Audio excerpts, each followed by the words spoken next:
समंदर लांग गए, लंका में आग भी लगा लाए, डायलॉग भी दिया है कि कपड़ा तेरे बाप का, तेल तेरे बाप का, और जलेगी भी तेरे बाप की। अब मोदी जी ये किताब लिखे तो समझ में आए, इतनी ऊंचाई में पहुंचने के बाद जो आदमी अपना अनुभव लिखेगा कि मैंने जीवन की चुनौतियों को कैसे फेस किया, क्योंकि हम सब वही सारी चुनौतियां झेलते हैं। ये पहले चीज का तुम अपने अंदर विकास करो, ऑब्जर्वेशन की क्षमता को बढ़ाओ, और ऑब्जर्वेशन डेवलप करने का सबसे प्यारा सोर्स है कबीर रैंचो, और इन लोगों से मैंने ये स्टाइल चुरा ली।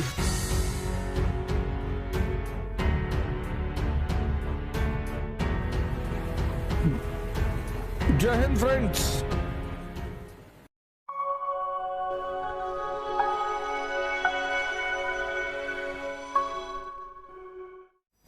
समय, मैंने क्या कहा शुरुआत में, समय को जो आदमी नहीं समझा, रॉबर्ट क्लाइव भारत आता है क्लर्क के रूप में, कोई किताब लेके थोड़ी आया था कि भारत को कैसे जीतें।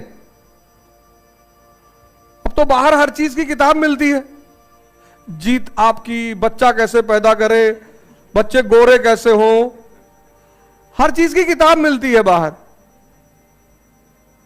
यूट्यूब पे वीडियो तो है ही है, किताबें भी हैं। जीत आपकी।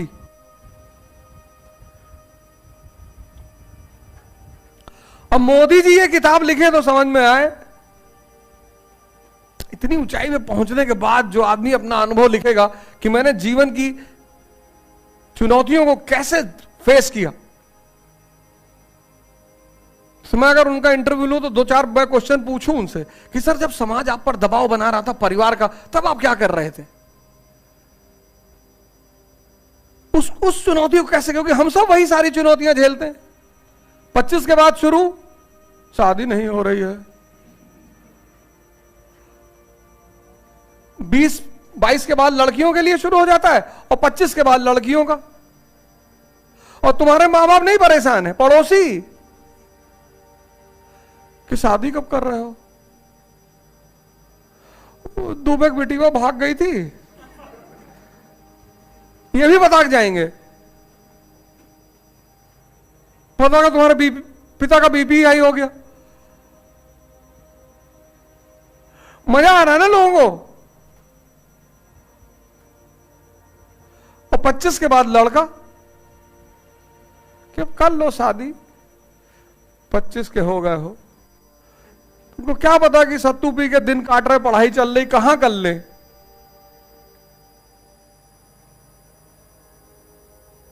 तो मैं उनसे सवाल पूछूं कि सर जब आपके ऊपर ये सोशल प्रेशर बन रहा था, उस वक्त आप क्या कर रहे थे, क्योंकि बना तो उस आदमी के ऊपर भी होगा, और उन पे ज्यादा बना होगा क्योंकि वो शादीशुदा थे। अब फिर वही बात मैंने कहा कि जब भी कोई आदमी कोई काम करता है, रॉबर्ट क्लाइव इंडिया पहुंचा, क्लर्क है कंपनी में, अपने समय को देखना, उसकी आवश्यकताओं को देखना।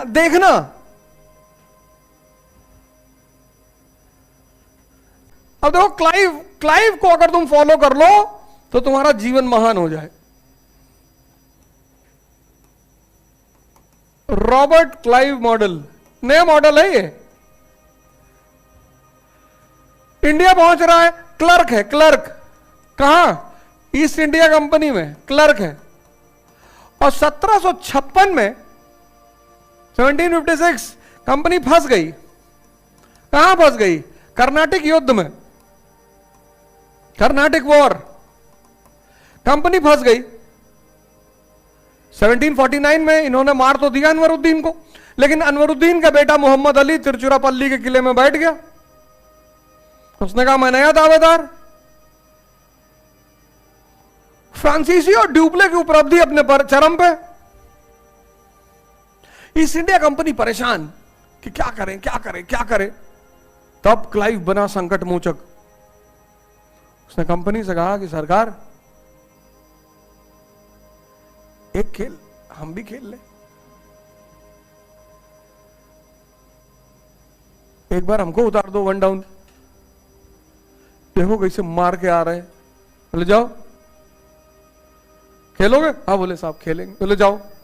उतरा, चंदा साहिब की हत्या हो गई, ड्यूप्लेस कंट्री से भगा दिया गया, और सारी स्थिति जो विपरीत चल रही थी वो कंपनी कब्जे में आ गई। कंपनी बहुत खुश हुई। क्या सीता का पता लगा लाए? अरे बोले साहब लंका में, और पता लगा के थोड़ी सिर्फ आए हैं सर, लंका जला के भी आए हैं। अरे बोले तुम तो भगवान हो, तुमको बंदर किसने कहा? बोले साहब यही लोग कह रहे थे। बोला भगवान हो तुम, भगवान। समंदर लांग गए? बोले समंदर लांग गए साहब, समंदर लांग गए, लंका में आग भी लगा लाए, डायलॉग भी दिया है कि कपड़ा तेरे बाप का, तेल तेरे बाप का, और जलेगी भी तेरे बाप की।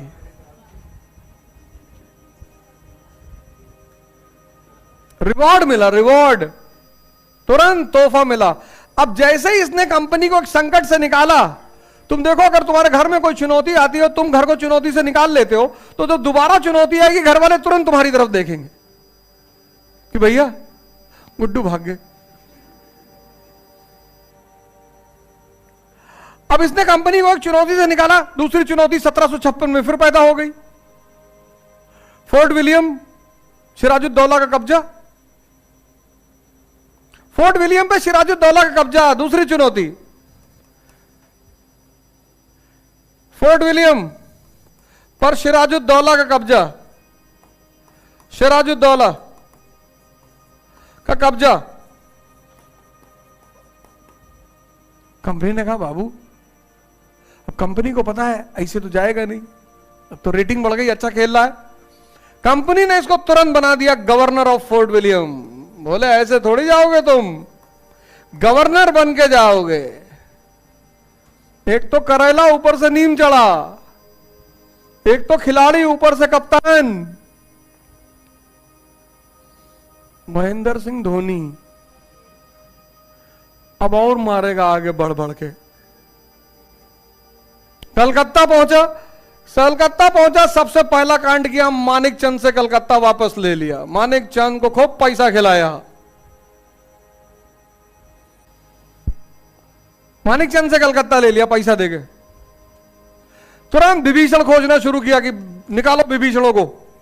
ये विभीषण कहां है? अरे बोले साहब 10-12 हैं। बोले 10-12? बोले 12 तो गिने हैं, वैसे और हैं। मीर जाफर, खादिम खान, राय दुर्लभ, ओमी चंद, मानिक चंद, सब विभीषण ही हैं। बोला अच्छा, ले आओ ले आओ ले आओ, बुला के लाओ। एक विभीषण ने लंका के रावण को खत्म कर दिया, एक, जहां 10 है। और फिर सिराज का जन समर्थन छीनना था तो उसको बदनाम किया, ब्लैक होल ट्रेजेडी। ये दुष्ट है, शैतान है ये। तो जब सारे तरफ से तैयार हो गया, अब ये सब बातें कहीं किताब में लिखी थी क्या? उसका ऑब्जर्वेशन क्षमता बहुत अच्छी है, रैंचो की तरह। इसी को मैं बोलता हूं रैंचो मॉडल। तो करीना कपूर से क्या कहता है? कहता है इससे शादी मत करना, तुम्हारी जिंदगी प्राइस टैग बना के रख देगा ये। सिर्फ कहता ही नहीं है, साबित भी करता है। जाता उसके जूते पे चटनी गिरा देता है, तुरंत चिल्लाता है वो, $300 का शूज। देखो क्लाइव की ऑब्जर्वेशन क्षमता कितनी स्ट्रांग है। तुम पढ़ने पे डिपेंडेंट हो पूरी तरह से। पढ़ाई का जो काम है ऑब्जर्वेशन की क्षमता को बढ़ाना, उसको तुम देख ही नहीं रहे हो।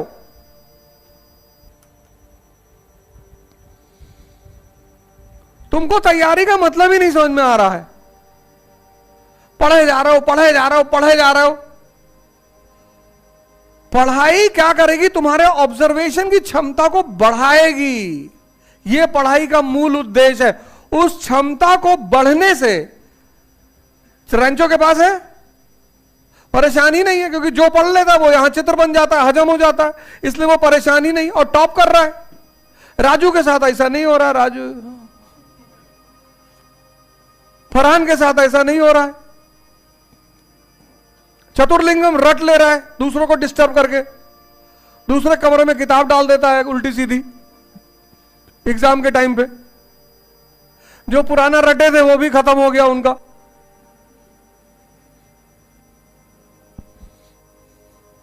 चतुर्लिंगम कॉम्पिटिटर नहीं है, दुष्ट है।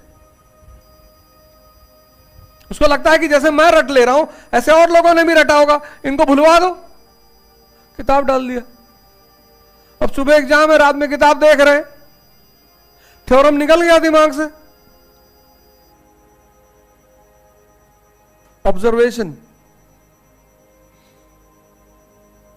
तुम अगर पढ़ रहे हो और ऑब्जर्वेशन की क्षमता नहीं बढ़ रही है तुम्हारी, ये देखो ये सब इसका ऑब्जर्वेशन ही है तो है क्लाइव का। कौन सी किताब पढ़ा हुआ है वो, उसकी ऑब्जर्वेशन की क्षमता बड़ी प्यारी है। ये पहले चीज का तुम अपने अंदर विकास करो, ऑब्जर्वेशन की क्षमता को बढ़ाओ। यही ऑब्जर्वेशन, और ये बढ़ेगी शिक्षा से, ये बढ़ेगी पढ़ने से। इसीलिए तो भारतीय किताब को मत्थे पे लगाते हैं। जब पैर छूता है किताब में तो नॉन लिविंग ही तो है, लेकिन ये दिमाग को जिंदा करती है। एक एग्जाम्पल मैंने तुमको दिया, रॉबर्ट क्लाइव। सिर्फ इस ऑब्जर्वेशन की क्षमता से कितनी उपलब्धि, एक ऑब्जर्वेशन की क्षमता बुद्ध के पास है। सिद्धार्थ इतनी ज्यादा है, भगवान बन गए। एक ऑब्जर्वेशन की क्षमता कबीर के पास है।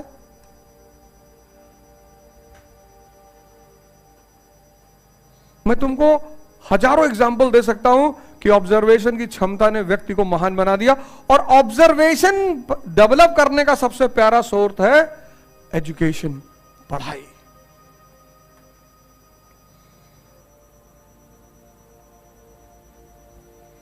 मेरा जो उद्देश्य इस फील्ड में है वो यही है। हमसे बहुत लोग दुखी हो जाते हैं कभी कभी, पढ़ाते नहीं है। कितना पढ़ोगे बे? 16 साल पढ़ के आए हो और कीव किस नदी के किनारे बसा तुमको पता नहीं, 1 साल से युद्ध चल रहा है। कौन बताएगा तुमको? हर चीज कोचिंग वाले ही बताएंगे।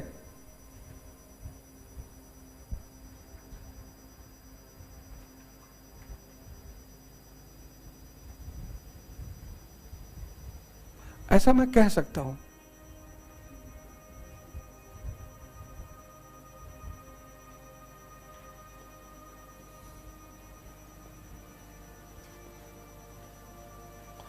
ऑब्जर्वेशन,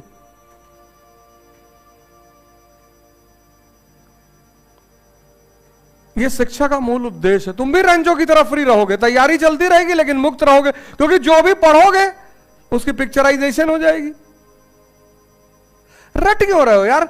मानव व्यक्तित्व के विपरीत तोते का काम क्यों कर रहे हो? कोई तोता आज तक मुक्त नहीं हुआ, क्योंकि तोता कितना भी कर ले समझ कभी नहीं डेवलप होगी।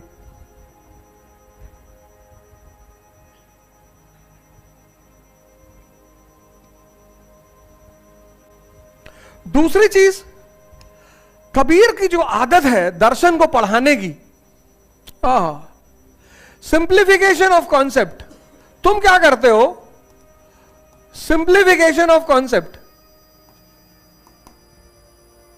तुम क्या करते हो? जो परिभाषा है, चाहते हो हूबहू यही परिभाषा मेरे दिमाग में बैठी रहे, वही वर्ड। यही तो चतुर्लिंगम कर रहा है।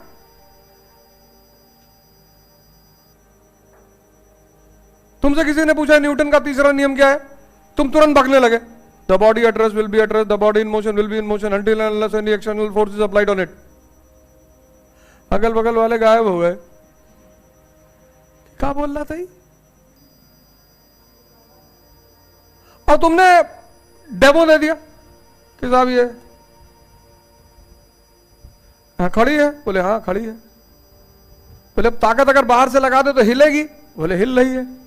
बोले यही है न्यूटन का नियम पहला, कि जो चीज स्थिर है वो स्थिर रहेगी, जो चीज गति में है वो गतिमान रहेगी, जब तक उसमें कोई बाह्य बल नहीं लगाया जाएगा। और थोड़ा क्रिएटिव हो गए। अब कबीर का जो स्टाइल है वो रैंचो का स्टाइल है। कबीर रैंचो, और इन लोगों से मैंने ये स्टाइल चुरा ली है।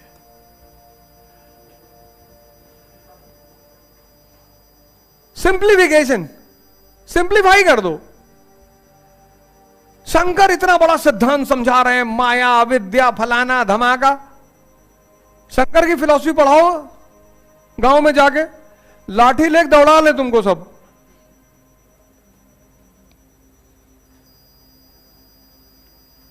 ब्रह्म, अविद्या, माया, गांव वाले कहेंगे भाई पागल करके छोड़ोगे भाई? तो तुम्हारी पत्नी से तुम्हारा लगाव अविद्या के कारण है। बोले अविद्या? और बाबू लड़का हमारा एमए की है, इसका क्यों लगाव है अपनी पत्नी से? ये तो विद्वान है, हम तो चलो अनपढ़ हैं। अविद्या ही नहीं समझा पाए। कबीर वही कॉन्सेप्ट को एक लाइन में कहते इतने प्यार से, कहते माया छाया एक सी, बिरला जाने को है। क्या कंपैरिजन है? इंसान की छाया बनती है, दिखती है पर होती नहीं है। छाया को तुम पकड़ नहीं पाओगे। ये क्या उसको बोलते हैं? शंकर के पूरे सिद्धांत को इस आदमी ने देशज भाषा में कन्वर्ट कर दिया। अब गांव का आदमी माया तो नहीं समझ पाएगा, ये तो शंकर का शब्द है। छाया कहेगा श्यामलाल काका, बोले हाँ।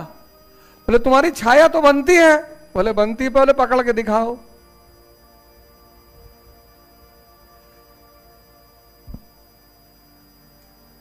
माया छाया एक सी, बिरला जाने को है। इसको बोलते हैं सिंप्लीफिकेशन ऑफ कॉन्सेप्ट। थोड़ा क्रिएटिव हो जाओ, इसको इस्तेमाल करो।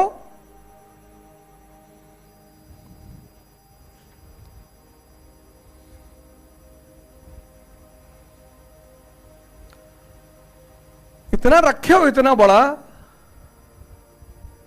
सिर्फ परेशान करने के लिए दूसरों को रखे हो। हाँ? कबाहट ही तो है। सही कह रहे हो, कबाहट ही है। देखो अनपढ़ आदमी कभी स्कूल नहीं गया, क्या प्यार से अपने कॉन्सेप्ट, इतना बड़ा सिद्धांत, इतना बड़ा शंकर का माया का सिद्धांत बहुत सारे लोग जानते ही नहीं। उस आदमी में एक लाइन में बता दिया कि चलो ये वर्ड हटाओ, ये छोड़ दो, ये जाने दो, ये शब्द जाने दो। ये पकड़ में आई? बोले हाँ।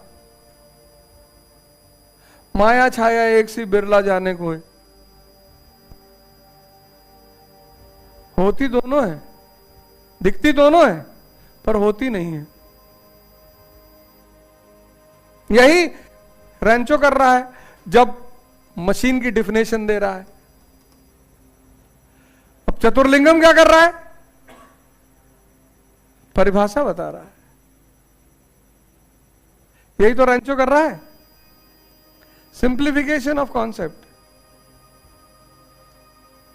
सिविल सेवा को तुम्हारे ज्ञान से मतलब नहीं है, तुम्हारे समझ से मतलब है।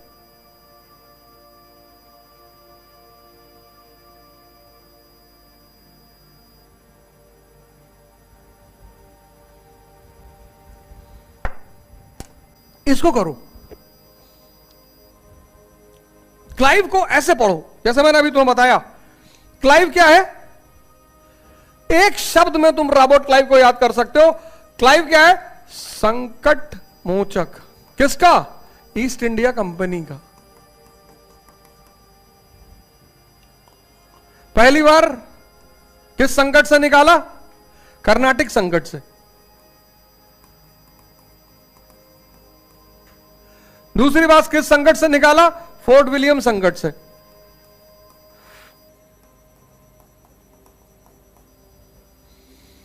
कौन सा तोहफा दिया कंपनी को? प्लासी का, प्लासी का गिफ्ट। चौथी बार कौन सी संकट से निकाला? बंगाल का मैनेजमेंट, बक्सर से। बस ऐसे याद रखो। सिर्फ इतनी बात पे तुम 4000 वर्ड क्लाइव पे लिख सकते हो। नहीं लिख सकते? इसमें कौन सा रटना है तुम्हें कि क्लाइव संकट मोचक है?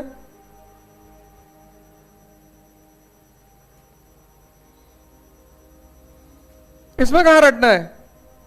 रटना है?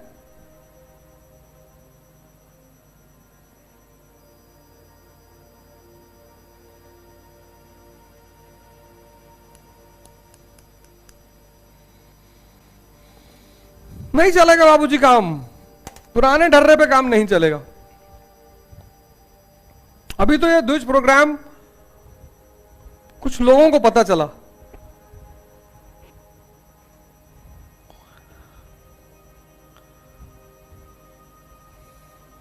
तो जयपुर में सेमिनार कर रहे हैं अगला द्विज पे, पूरा भारत में करेंगे।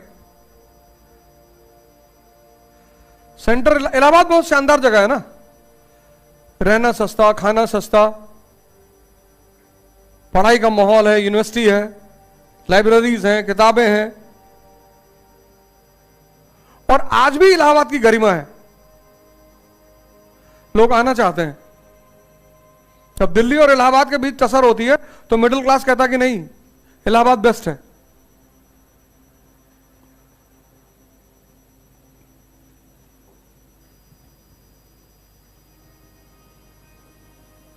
पहला काम ऑब्जर्वेशन। तुम तो अगर क्लाइव की जगह होते लंदन जाके शिकायत करते कि इसकी कोचिंग ही नहीं दी थी, ये पढ़ाया ही नहीं गया था, हमारे सिलेबस में था ही नहीं कि भारत पर कब्जा कैसे करें। ये दूसरा काम कर लो, काम करो सिर्फ कोचिंग के सहारे। कोचिंग बहुत अच्छा काम करी, तुम्हें पढ़ा रही है।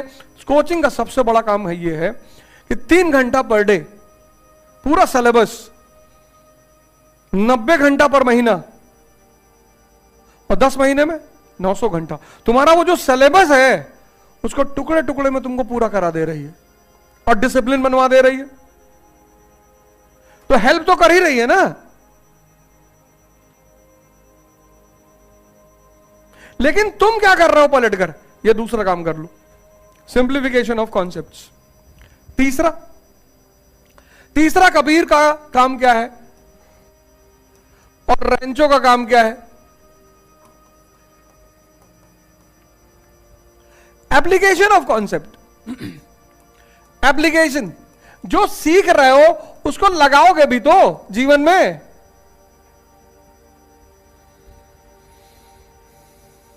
पीडीए के बाबू के पास तुम्हारी फाइल पड़ी है, वो देख ही नहीं रहा तुम्हारे फाइल की तरफ, तुम कह रहे हो कि साहब जब कल आना, बहुत काम है, ऊपर से साहब का आदेश है, ये फाइल आज बना के देनी है। तुमने 2000 की 2 नोट निकाली, फाइल में लगा दी धीरे से, तुमको न्यूटन का नियम आ गया, याद आ गया, body at rest will be at rest, body in motion will be in motion until and unless external force is applied। लगा दिया तुमने न्यूटन का पहला नियम। उसने देखा, फाइल खोली, बोले ये तो 5 मिनट का काम था, और क्या हाल है, पापा कब रिटायर हुए? एंटरटेन भी करेगा तुमको, और जो सर्फ वाला दूध होता है उसकी चाय भी पिलाएगा। सर्फ से भी दूध बनता है ना। तो सरकारी दफ्तरों में जब सरकारी बाबू तुमको चाय पिलाए, मत पीना, वो सर्फ वाले दूध की चाय मंगवाता है। 4, हाँ वही ले। वो कहां देगा 10 रुपया चाय पीने के लिए?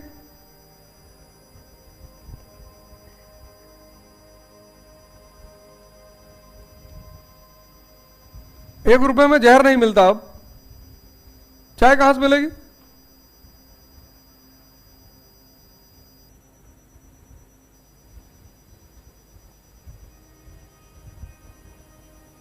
एप्लीकेशन, ये तीसरी चीज तुम रंजो से सीख सकते हो। देखो, रैगिंग जब हो रही है, वो उसके पैंट में पानी डाल दे रहा कि अब तो उतारोगे पैंट, एक बोतल पानी डाल दे रहा, तो जाता है कमरे में अपने आप को बंद करता है, तार खींचता है। एप्लीकेशन, जिस पढ़ाई को तुम इस्तेमाल ही ना कर पाओ जीवन में, उस पढ़ाई का फायदा ही क्या है? तुम पढ़ाई को सिर्फ एक चीज के लिए कर रहे हो, भगवान किसी तरह, इतनी बड़ी चीज है पढ़ाई, इतनी बड़ी चीज है पढ़ाई, और इतनी मजेदार चीज है पढ़ाई। तुम पता नहीं कैसे बोर होते हो, दुखी होते हो, नाराज होते हो। इतनी प्यारी चीज पढ़ाई है।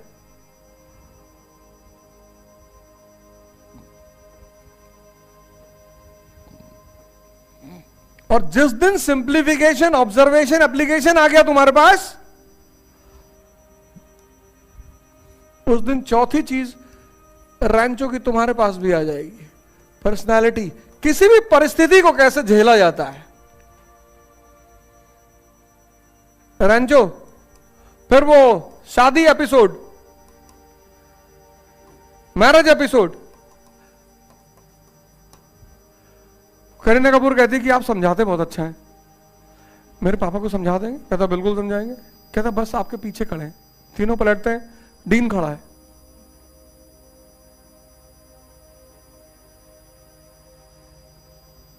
दो की हालत तुरंत खराब, फरहान और राजू की। पर वो खड़ा हुआ है। कहता किसकी तरफ से आओ? कहता साइंस की तरफ से। कहता कैसे? Will you explain? कहती पापा ये समझाते बहुत अच्छा है। तुम इंटरव्यू देने का जवाब ही नहीं दे पा रहे हो, जैसे लग रहा लड़ाई में जा रहे हो। इंटरव्यू देने जाते वक्त लोग ऐसा लगता है जैसे युद्ध में जा रहे हैं। सीनियर ऑफिसर्स बैठे हैं, तुमसे इंटरैक्ट करेंगे एक ऑफिसर की तरह। एक ऑफिसर से इंटरैक्ट करेगा, बस यही तो है पर्सनालिटी। तुम यूपीपीसीएस का कोई भी इंटरव्यू देने जा रहे हो, कोई तुम्हें मारने जा रहा है कि तुमको गाली देगा, कि तुमको मारेगा, कि तुम्हारे साथ बेइज्जती करेगा? वो तो तुमसे एक वाद विवाद का, मतलब विवाद नहीं, बात करेगा, इंटरेक्शन करेगा। यार पढ़े लिखे आदमी हो, कंपटीशन मेंस क्वालिफाई किए हो, इंटरव्यू देने आए हो, मतलब बहुत समझदार हो, और क्या करेगा?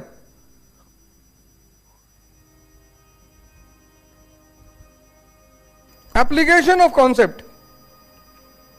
जो पढ़ते हो अगर वो अप्लाई नहीं कर सकते तो पढ़ाई बेकार जा रही है। जीरो को इतना बुरा मानते हैं इस कंट्री में, कहते हैं जीरो है, पढ़ाई में जीरो है। तो जीरो इतनी बड़ी चीज है, जिसके आगे लगा दो उसकी कीमत बढ़ा देता है। एक के आगे लगाओ 10, 100, 1000, बढ़ती जा रही। जीरो मतलब पूर्ण। हिस्ट्री पढ़ोगे, इकोनॉमी पढ़ोगे, ज्योग्राफी पढ़ोगे, इस देश में ह्यूमैनिटीज पढ़ाई नहीं आती 12th तक। 10th तक जो लोग पढ़ते हैं उनसे कहा जाता है हिस्ट्री पढ़ के कोई नौकरी नहीं पाता। और फिर वही लोग आकर आईएएस की तैयारी करते हैं बिना आधार, बिना बेस। साइंस के बच्चे को ह्यूमैनिटीज का अप्रोच ही नहीं पता।